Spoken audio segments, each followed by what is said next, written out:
नमः चंडिकाय नमः। अथ श्री दुर्गा सप्तशती। 7वां अध्याय। चंड और मुंड का वध। महर्षि मेधा ने कहा, दैत्यराज की आज्ञा पाकर चंड और मुंड चतुर्गुणी सेना को साथ लेकर देवी से लड़ने के लिए चल दिए। हिमालय पर्वत पर पहुंचकर उन्होंने मुस्कुराती हुई देवी को देखा, जो कि सिंह पर बैठी हुई थी। जब असुर उनको पकड़ने के लिए तलवार लेकर उनकी ओर बढ़े, तब अंबिका को उन पर बड़ा क्रोध आया और मारे क्रोध के उनका मुख काला पड़ गया। उनकी भ्रुकुटियां चढ़ गई और उनके ललाट में से अत्यंत भयंकर और अत्यंत विस्तृत मुख वाली लाल आंखों वाली काली देवी प्रकट हुई, जो कि अपने हाथ में तलवार और पाश को लिए हुए थी। वह विचित्र खड्ग धारण किए हुए थी और चीते के चर्म की साड़ी और नरमुंडों की माला पहन रखी थी। उसका मांस सूखा हुआ था और शरीर केवल हड्डियों का ढांचा था, और जो भयंकर शब्द से दिशाओं को पूर्ण कर रही थी, वह असुर सेना पर टूट पड़ी और दैत्यों को भक्षण करने लगी। वह राक्षसों, अंकुशधारी महावतों, हाथियों पर सवार योद्धाओं और घंटा सहित हाथियों को एक हाथ से पकड़ पकड़ कर अपने मुख में डाल रही थी, और इसी प्रकार वह घोड़ों, रथों, सारथियों व रथों में बैठे हुए सैनिकों को मुख में डालकर भयंकर रूप से चबा रही थी।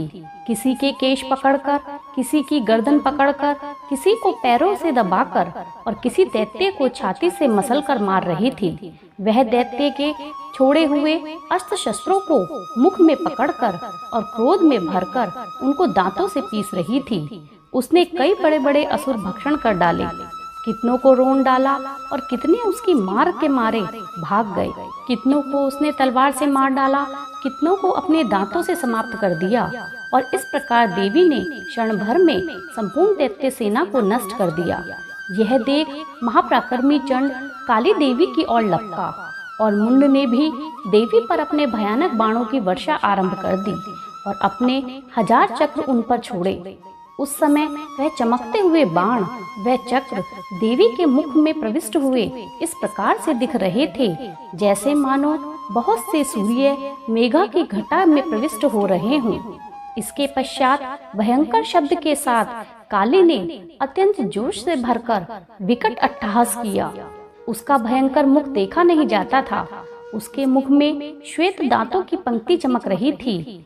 फिर उसने तलवार हाथ में लेकर शब्द कहकर चंड के ऊपर आक्रमण किया और उसके केश पकड़कर उसका सिर काटकर अलग कर दिया। चंड को मरा हुआ देखकर मुंड देवी की ओर लपका, परंतु देवी ने क्रोध से भरे हुए उस पर भी अपने तलवार से उसे यमलोक पहुंचा दिया। चंड और मुंड को मरा हुआ देखकर उसकी बाकी बची हुई सेना वहां से भाग खड़ी हुई। इसके पश्चात काली चंड और मुंड के कटे हुए सिरों को लेकर चंडिका के पास गई और प्रचंड अट्टहास के साथ कहने लगी, हे देवी, चंड और मुंड 2 महादैत्यों को मारकर तुम्हारी भेंट कर दिया है। अब शुंभ और निशुंभ का तुमको स्वयं वध करना है।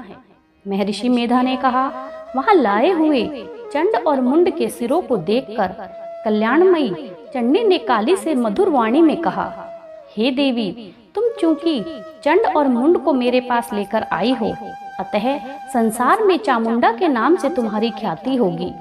बोलो जय माता दी।